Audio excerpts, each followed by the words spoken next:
A question asked courageously, answered honestly, and lived authentically can change your whole life.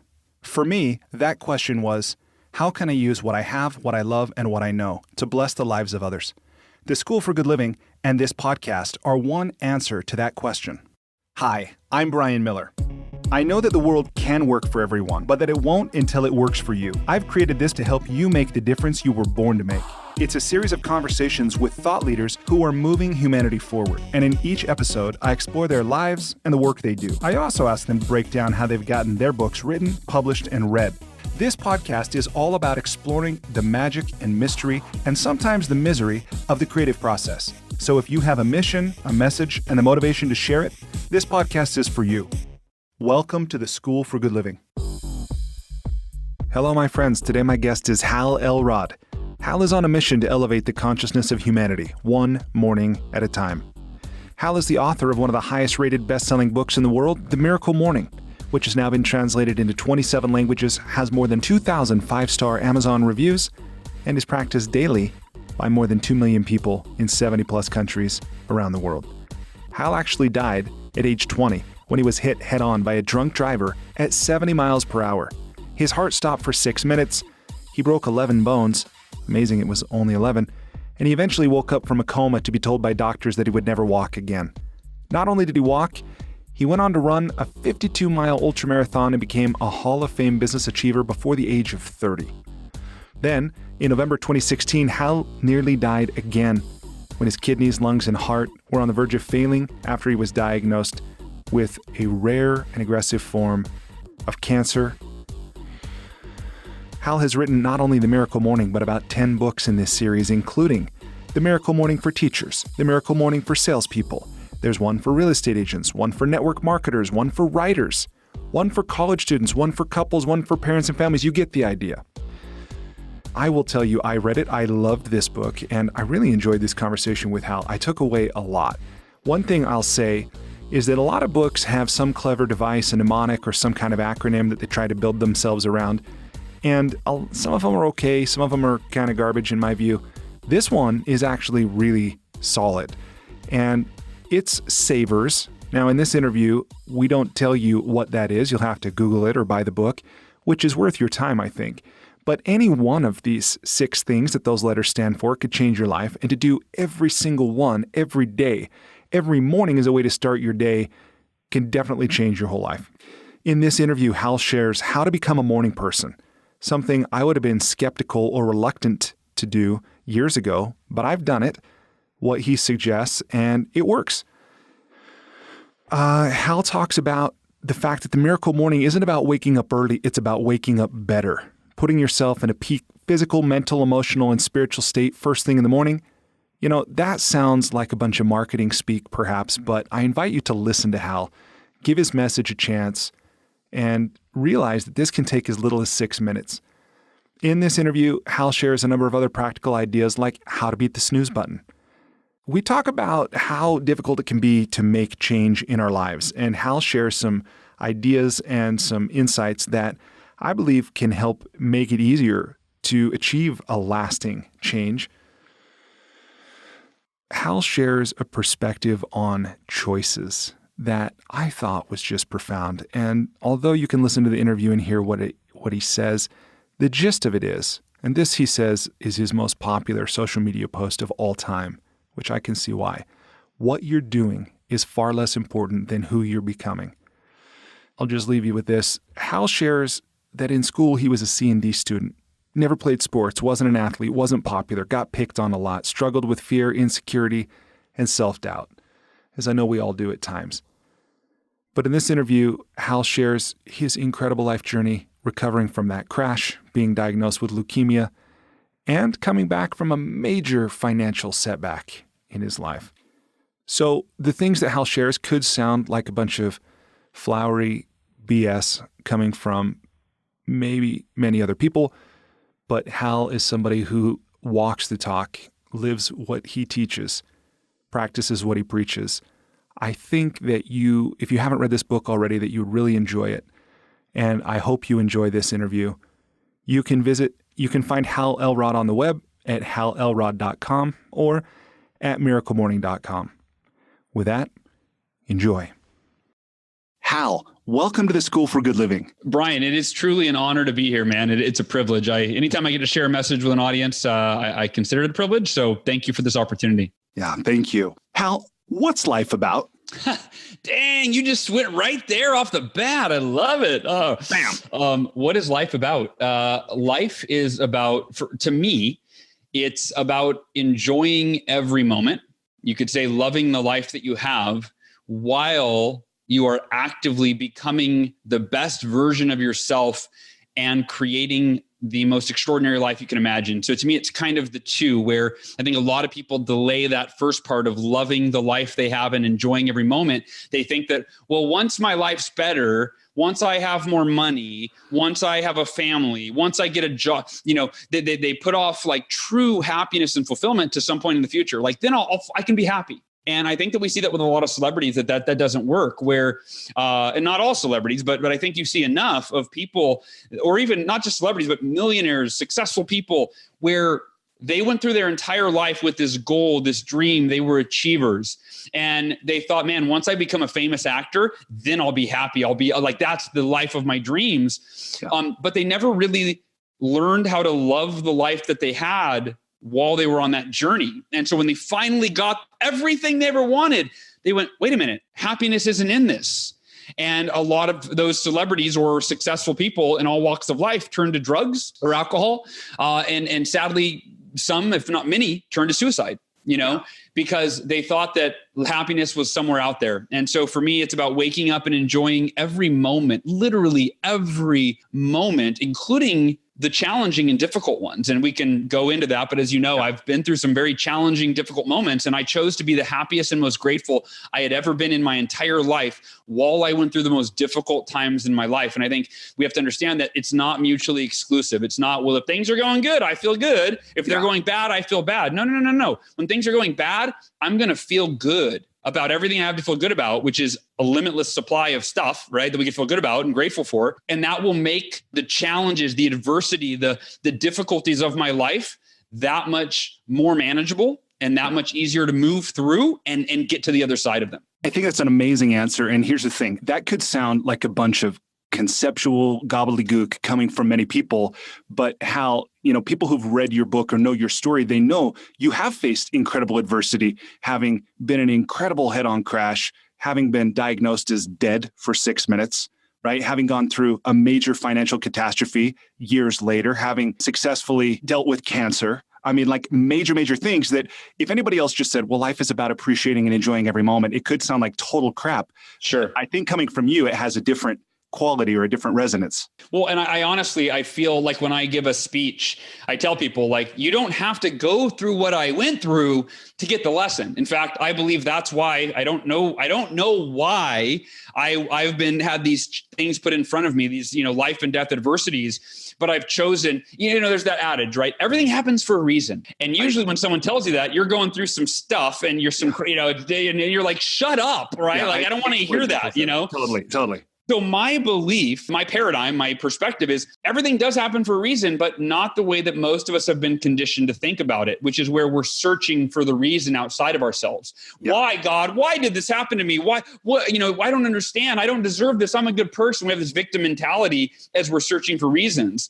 So my distinction on that, my spin on that is, I believe everything happens for a reason, but it is our responsibility to consciously, actively and intentionally choose the reasons for the challenges and adversity in our lives. And we can either choose reasons that defeat us and discourage us, or reasons that encourage us and that give us a sense of purpose. And from that place of purpose, from those reasons that we choose that build us up, that empower us, that enrich our lives, we can overcome our challenges, and then we can pay it forward and help those that we love and those that we lead to do the same.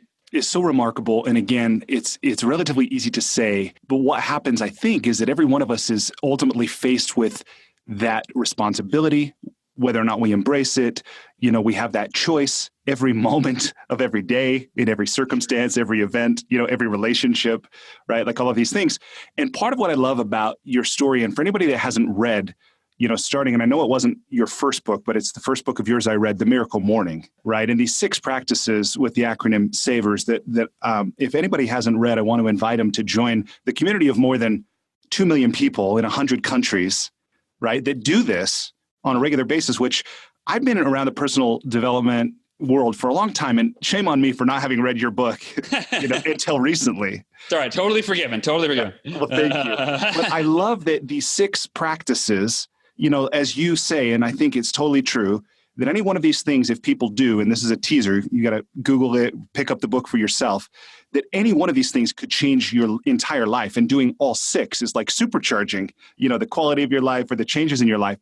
But the thing I just want to jump into on this is you talked about not having been a morning person. In fact, to say you were not a morning person prior to this would have been a gross understatement. Sure. But one of the things in your story that touched me so deeply is the fact that it was a choice that you chose. And I think we don't like to admit that change in many cases actually is as simple as deciding and really committing. Yeah. But I think you've proved that. But what do you say to people that think, oh, it can't be that easy? Do you mean change in general or specific diving in on kind of that morning routine, morning person, not a morning person thing? Yeah, thanks for distinguishing. I would say, in general, but this example that I read in your book, you saying was you chose to become a morning person. Yeah, so let's do that. Let's start with that and then broaden it to like, how do you make any change in your life, right? Because I will tell you this, I've done this work on myself for 20 years, but publicly for like 10 years. And, even recently, as I'm trying to learn more from my community on what do you want, what do you need versus me just putting stuff out and going, well, here's what I think you want and need. I'm trying to, Ryan Levesque has his Ask Method book, right? Which is like, don't just create products and programs for people assuming, ask them what they want and need and then solve their need, right? So anyway, with that in mind, I've been asking my community a lot, hey, what's your number one challenge? Like what holds you back from making the changes you want to make in your life? And the number one thing, and it's said in different ways using different language, but is how do I get myself to do what I know I need to do to change my life, right? It's like, I know I need to eat healthier. I know I need to quit smoking or drinking or whatever. I know I should wake up earlier. I know I should, but I don't know. How do I get myself to do it? Right. So another way it's phrased sometimes is how do I develop self-discipline, right? Or willpower, so different language from different people. The beauty of becoming a morning person, first thing I'll say on it is this. If you're like, dude, I'm not a morning person. If you've already like shut off and you're like, la, la, la, la, la, like, I don't want to wake up early, Hal. Nothing you could say could convince me. 2 things. First is I would encourage you to consider that if you want to improve your life in any area, you want to be happier, healthier, better parent, better spouse, want to have more money, whatever, you want to change jobs, whatever area of your life you want to change, I would invite you to consider the distinction that I came across that got me to go from, dude, I'm not a morning person. Like, what else can I model that success will do that doesn't involve waking up early? Because that's not me. I've never been a morning person, which was my dialogue at that time. I came across so many articles that are like, start a morning routine. And I'm like, no. Literally, I was like, I just wouldn't even read them. I just kept going. I was looking for personal development practices that didn't involve waking up early. And I finally saw so many articles on the power of morning routine. And now this was back in 2007. So it wasn't that was 12 years ago. It wasn't nearly as public and prevalent as it is now. But I finally was like, okay, I'm going to read something like, all right, I'll humor me. Like, why is being a morning person a good idea? Like, come on, right? And it was almost like, I want to prove that it's not necessary, And here's what the distinction that I realized, and I hope you'll come to this realization if you're not a morning person. On the buffet of things you can do to improve your life, right? There's a buffet. You could have, focus on productivity or time management or leadership or energy or whatever. On the buffet, how you start your day is not equal on that buffet. It is the linchpin to the rest of the buffet. It is arguably the single most important decision, distinction, change, commitment you can make to upgrade your entire life. Because how you start your day sets the tone, it sets the direction, and it sets the context for the rest of your day. In simple terms, if you win the morning, you put yourself in a peak position to win the rest of the day. And I often say that the miracle morning isn't about waking up early. It's about waking up better. In fact, one of my co-authors, Michael Mayer, he said that, and I grabbed onto it because I loved that it was a simple way to say it. Here's the idea. The miracle morning is about putting yourself in a peak physical, mental, emotional, and spiritual state first thing in the morning. And it can take as little as 6 minutes, legitimately. Most people do it in an hour. A lot of people do it in 30 minutes, right? It could be anywhere in between in there. So you don't have to, it's not waking up super early. It's waking up maybe 30 minutes earlier than you do now, right? Nothing crazy. But for the benefits, right? I mean, you think about, is it worth waking up 30 minutes earlier to change your entire life? And the reason the miracle morning, you mentioned that, 2 million people around the world have read the book and are doing this. It's not because I'm a great marketer. I mean, that's part of it. I put some energy into marketing, but it's word of mouth. 90% of our sales come from someone that reads the book, does the practice, it changes their life, and they tell their friends and family and their coworkers. That's it. Yeah, that's how it came to me. Okay, there you go. You're living proof. Thank you. So that's the first thing I would say is this is worth you committing 30 minutes a day, 30 days of your life, and you will never look back. You'll be joining these millions of people. And the second thing I would say that's important, if you still are like, I don't know it's for me. I was asked on an interview a couple of years ago, they said, Hal, the person interviewing me said, Hal, I'm curious, what percentage of the millions of people that do the miracle morning, what percentage of them do you know were already morning people? Like maybe they were waking up and checking email or checking Facebook, right? But they were already able to get up early, like no problem. So all they had to do was just flip Facebook or email with these 6 practices, the savers that you teach in the book, right? And then what percentage of them were like hardcore, I am not a morning person, I am a night owl, I hit the snooze button until the last possible moment to wake up, right? Which is how most of us do. And I didn't know the answer, and I thought, dang, I should know that. Like, I really should know that answer. So I surveyed our community, and we got, at that time, probably tens of thousands of responses. 72% said they had never been a morning person their entire life. Wow. So I share that because it's like, join the club. Like if you're new to this whole, like if the idea of being a morning person is so foreign to you, there are well over 1 million people who discovered the miracle morning, said, not for me. Like, I don't even want to read this because I don't even want to be like, I'm so not a morning person. And then it completely transformed that for them. So I want to say that. And then in terms of the how to do it, and this applies to every change you want to make in your life. And then, by the way, the beauty of starting with the morning as your first change is, as I said, it sets the tone, the context, the direction for the rest of your day. So when the alarm goes off every morning, and I'll tell you to beat the snooze button, by the way, make sure you remind me to include that, Brian. How do we beat the snooze button? Because that's a big one. Okay. But when the alarm clock goes off in the morning, consider that is life's first gift to you. It is life's first gift in the form of an opportunity, but it is also life's first challenge because I'd rather hit the snooze button. I don't care who you are, myself included. It is always easier to keep sleeping than to get your butt out of bed, right? I don't care who you are. That's right. And no surprise, because it's pretty much always easier to keep doing whatever it is we're doing. Yes. Thank you. Thank you. You just gave a hint to the secret to making change. Like you actually, you just kind of foreshadowing there. Yeah, that's literally in one sentence. It's easier to do what we're already doing than to do something different. Therefore, that's why it's hard to make change. So we'll talk about how to do that. But the point is, when you start your day with the discipline of getting out of bed in the morning, you now tell your subconscious, I am a disciplined individual. I just got out of bed, even though I was tempted to keep sleeping. Therefore, you now are beginning your day as a better version of the person that when you went to bed the night before. You are now a more disciplined person. And that version of you spills into every part of your day. Like I said, the miracle morning is about starting your day in a peak state so you can affect the rest of your day.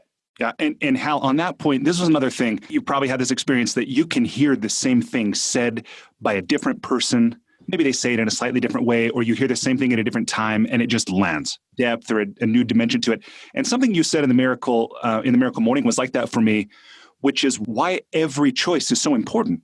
Because every choice is the representation of who you're becoming in that moment. So there is no cheating. There is no off days. Just like you're saying, this decision to get out of bed, boom, it's representative of the kind of person that you're committed to being or the person you're becoming. That thought to me was just so amazing. Yeah, you're right. I mean, and that to me, I have probably my most, I write a lot of quotes and I post them on social media and stuff. And probably the quote I'm most well known for that people share the most when they see it is that what you're doing is far less important than who you're becoming. And yet the irony is it's what you're doing that's determining who you're becoming, right? This is one of those, it's so simple, but it's kind of Zen. Right. It's like, right. It's like, but so like when you wake up in the morning and you get out of bed, even though you felt like sleeping in and it would have been easier, you are now becoming a better version of yourself, right? By doing that activity. Right. Yeah, it's not the activity that holds as much value as who you become.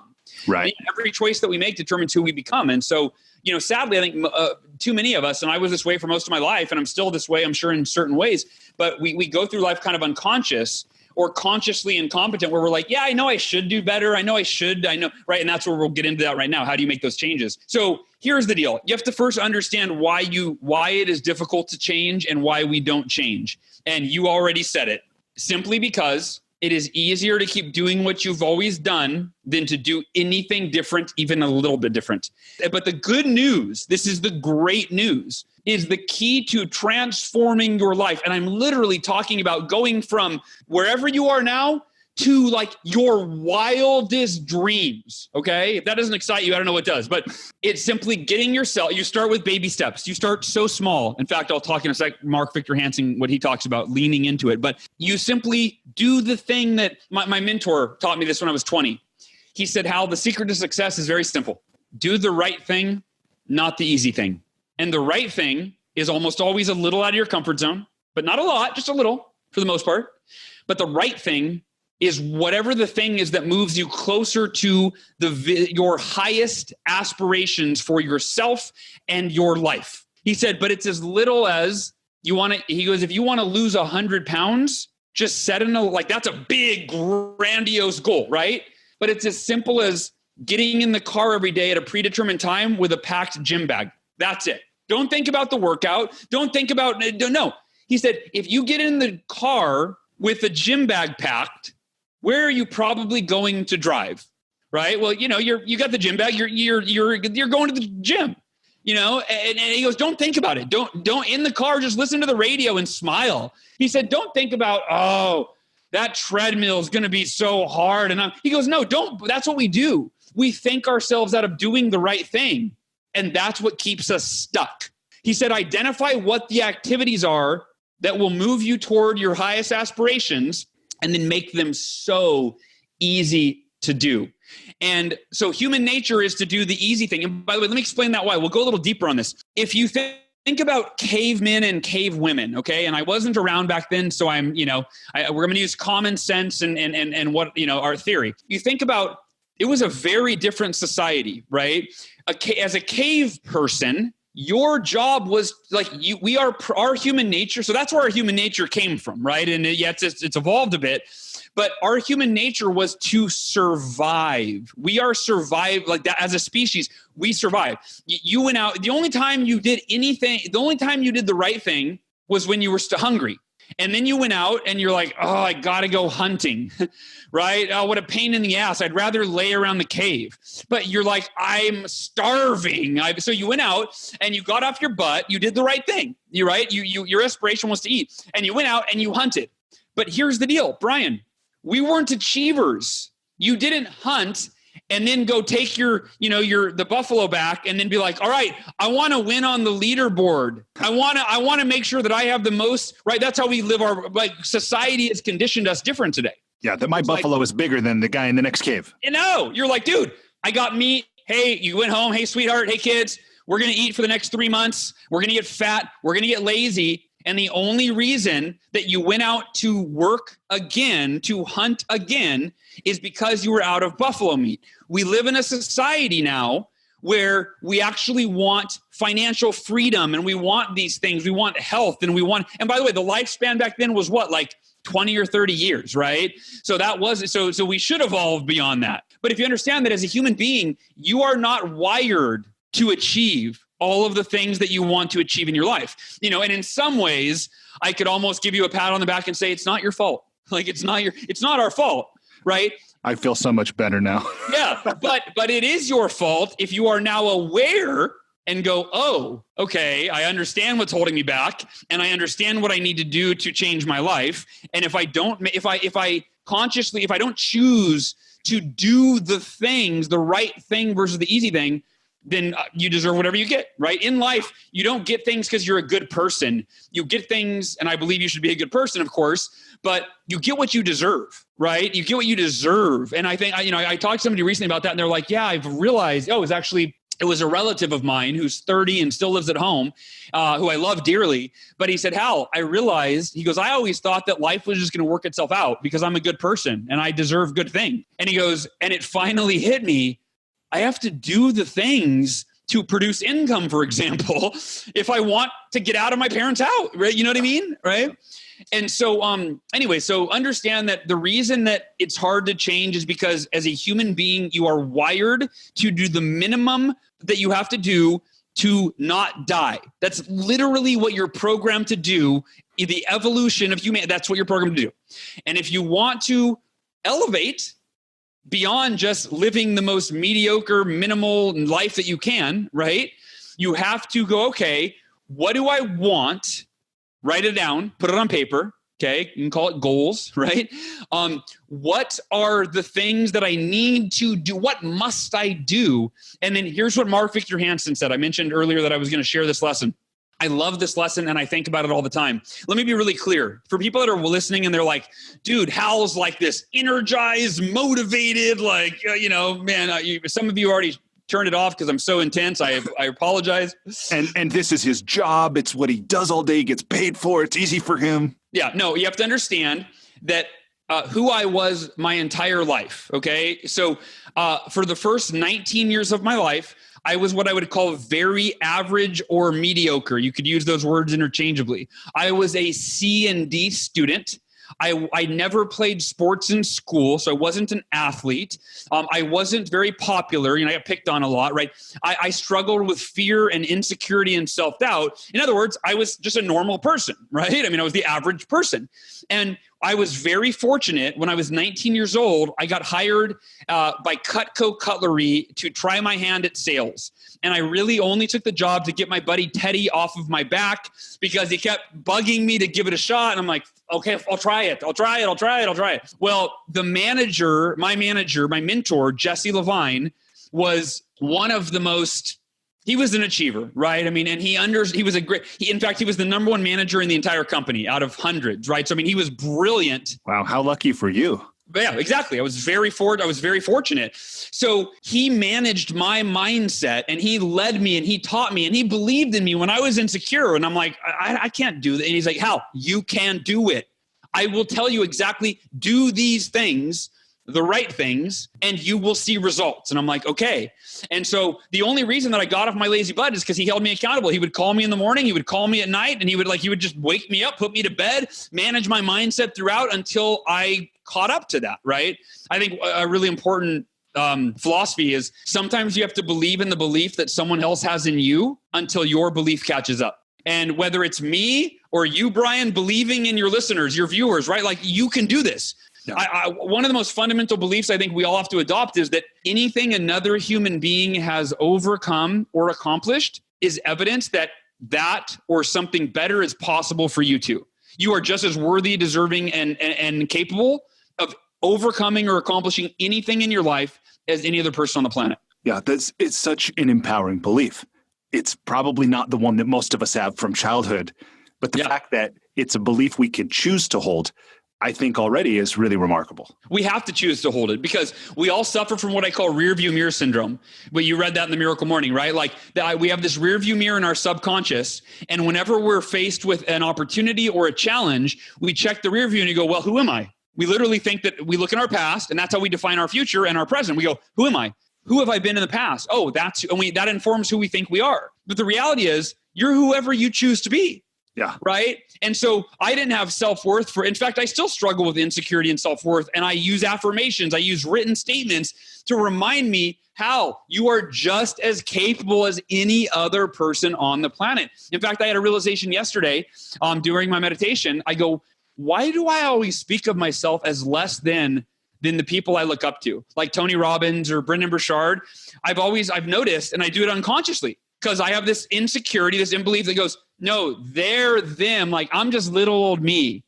And then I realize I go, I'm impacting millions of people. Like, I'm a peer to we're peers. We're on our own journeys. We're impacting in our own way. But I'm like, so I literally am still struggling with this, like trying to have, overcome that imposter syndrome and develop a real sense of self-worth that I'm just as worthy, deserving, and capable. I'm an equal to every other person on the planet. I just have to choose to believe it and then live in alignment with it.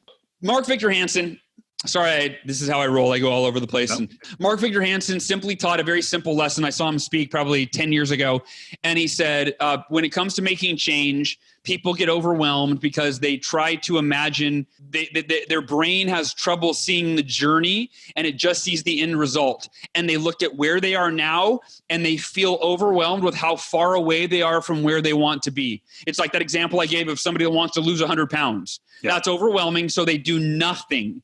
All they have to do is get in the gym bag with the gym, or get in the car with a gym bag every day. And then once they're there, they'll feel compelled to walk in and work out. And then they'll reinforce, hey, this feels good. I feel proud of myself. I'm making progress. And it'll perpetuate and get easier and easier and easier and easier until they lose 5 pounds and then 10 and then 20 and then 30 and then 50 and then 100, right? And all it took was getting in the car with a gym bag. That's it. That's all it took. That's the secret to success. And by the way, that is a principle taught by John Maxwell. He says the secret is to act your way into feeling, meaning take that first baby step, that gym bag getting in the car with a gym bag without thinking the rest of the way through, just knowing that I'm getting in the car with a gym bag. And I know in the back of my mind, the plan is to drive to the gym, right? The plan. And when I get there, I know that I'm going to walk in like I'm there. And then I know when I walk in, the music's pumping. People are on the treadmill. I'm going to be like, I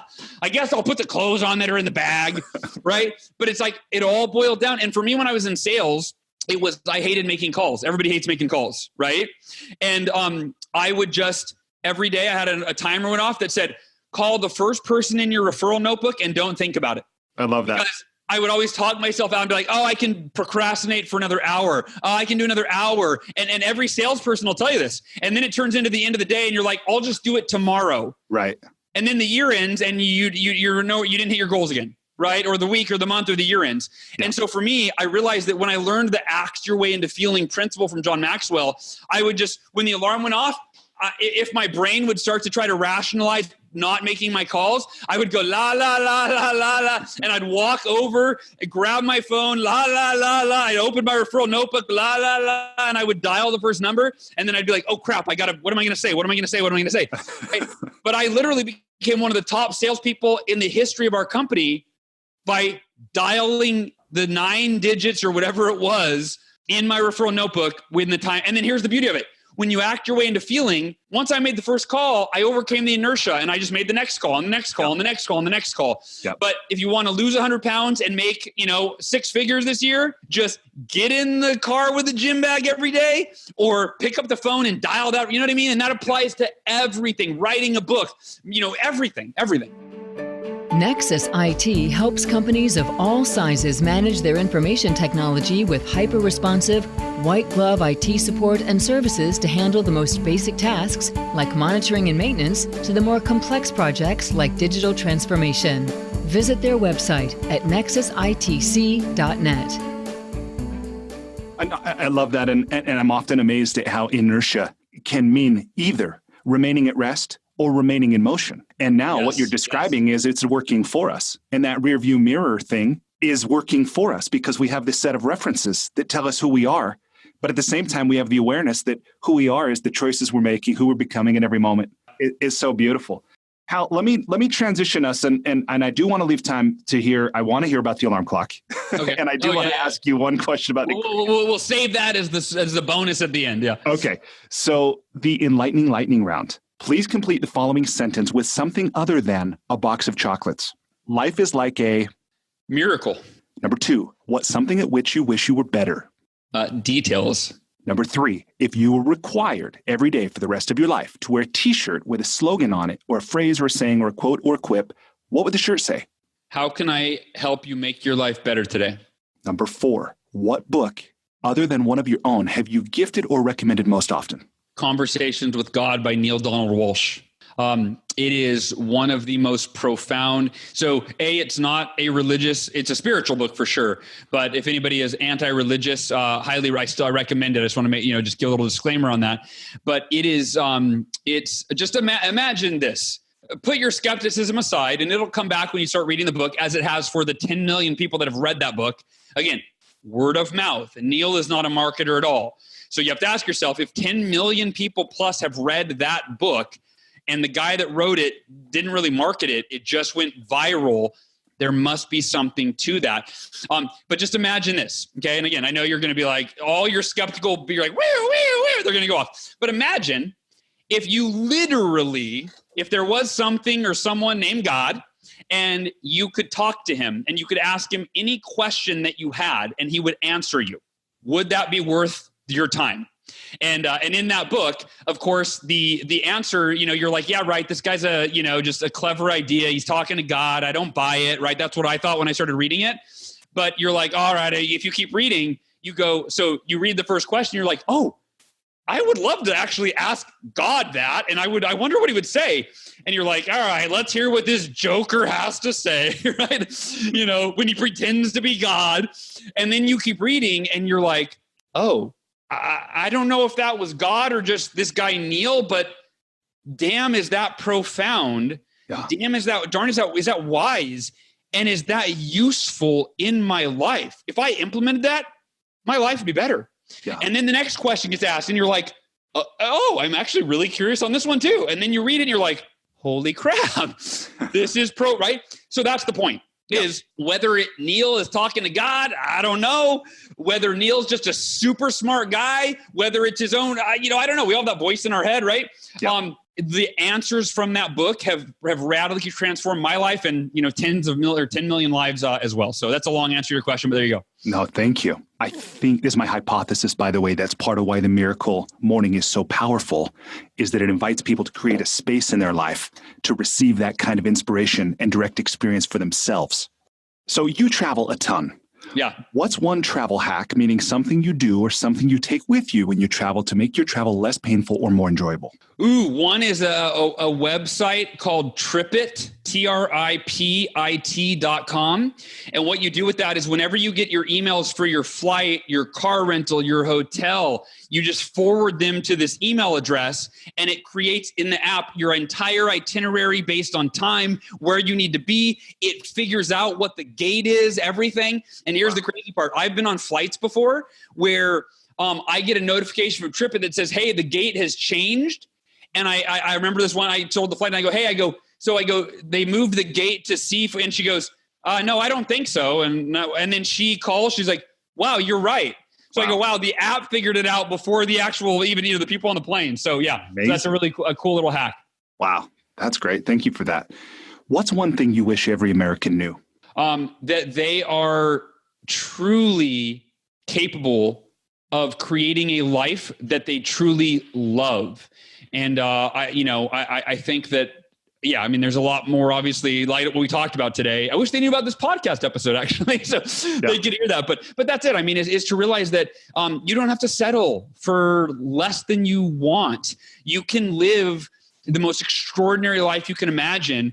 And it's just a matter of you becoming the person that you need to be through daily personal development, and then taking simple baby steps every day to move in the direction of your biggest goals and dreams. And if you do those two things, if you learn and grow every day, and you do at least one thing that moves you closer to the life of your dreams, as cliche as that might sound, right? You cannot fail. The only variable is timing. You'll eventually get there.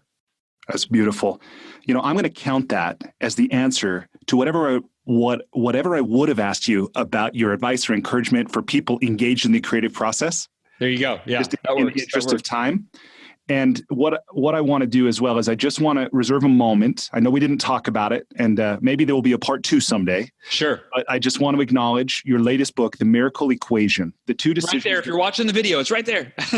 Yes. The 2 decisions that move your biggest goals from possible to probable to inevitable. And I love what you say about unwavering faith plus extraordinary effort equals miracles. Yeah. Such a beautiful equation.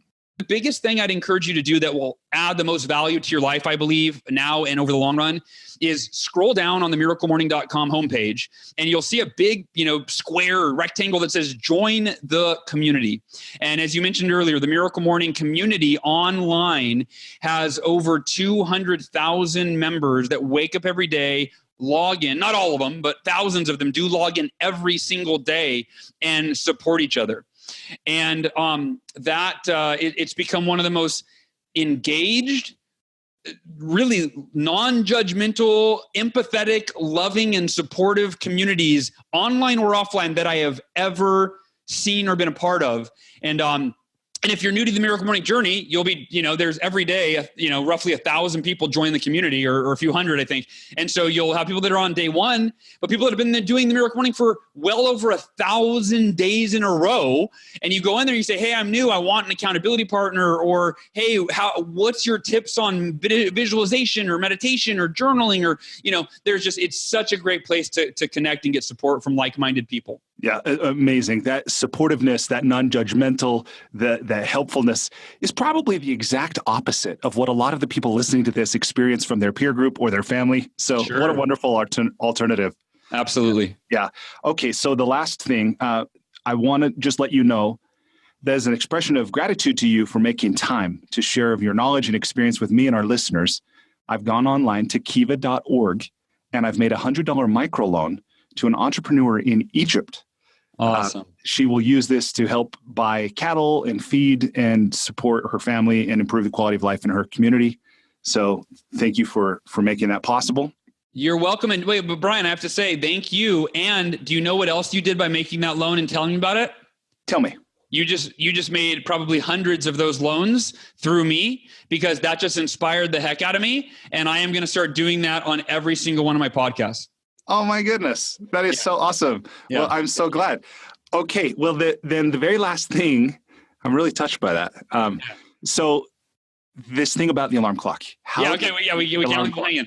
So, all right. So I'll give you the short version. In the Miracle Morning book, there is a chapter dedicated to this exact thing. It's called the 5 Steps Snooze-Proof Wake-Up Strategy. It's kind of a cheesy, cute, little fun, whatever title.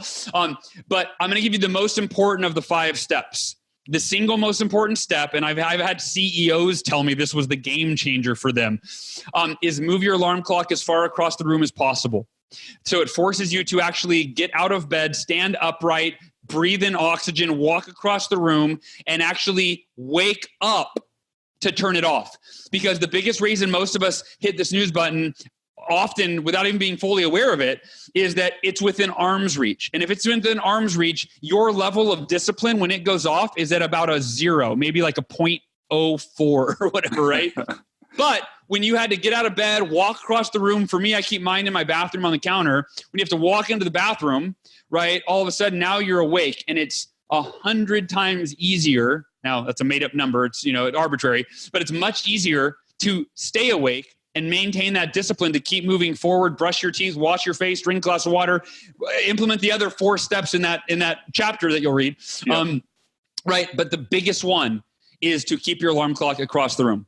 I love that. And by the way, I want you to know that I drank a glass of water first thing upon rising this morning, which I don't normally do because of you and your book. That's another step. Yes, you just gave away another one. That's right. Hydrate, because if you sleep for 6, 7, 8 hours, you are dehydrated by default in the morning, and dehydration and fatigue go hand in hand. So you got to hydrate first thing in the morning, or at least after you brush your teeth. One of the two. Yeah. Well, Hal, and thank you. I hope you're doing okay with your cancer treatment. I am. I had chemo yesterday, but and I'll be in bed all day tomorrow. That's when it hits me. But I am. I'm. This is maintenance chemo because the cancer's gone, and they kind of taper it off over the 3 years after the hardcore chemo treatment to just make sure any lingering cancer is all being targeted and gotten rid of, so that I can live the rest of my life cancer free. Which I have unwavering faith that'll happen. So thank you. I appreciate that, Brian. Yeah. All right. Well, thank you so much. I will connect with you somewhere down the road. I look forward to the time we meet in person, whenever, wherever it is. The next time you're in Salt Lake, please let me know. You're always welcome as a guest in our home. Thank you, brother. I'd love to see you in person. Despite living in an age where we have more comforts and conveniences than ever before, life isn't working for many people.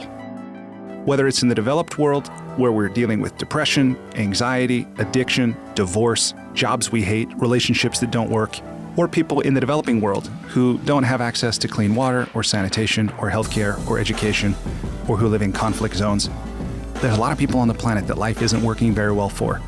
If you're one of those people, I invite you to connect with me at goodliving.com. I've created Life's Best Practices Breakthrough Coaching to help you navigate the transitions that we all go through. Whether you've just graduated school, you're going through a divorce, you just got married, you're headed into retirement, you're starting a business, you just lost your job, whatever it is you're facing, I've developed a 36-week course that you go through with me and a community of achievers and seekers who are committed to improving their own lives and the lives of others. So through this online program, you will have the opportunity to go deep into every area of your life, explore life's big questions, create answers for yourself in community, get clarity and accountability. If that's something you're interested to learn about, I invite you to contact me directly at brian@brianmiller.com or by visiting goodliving.com.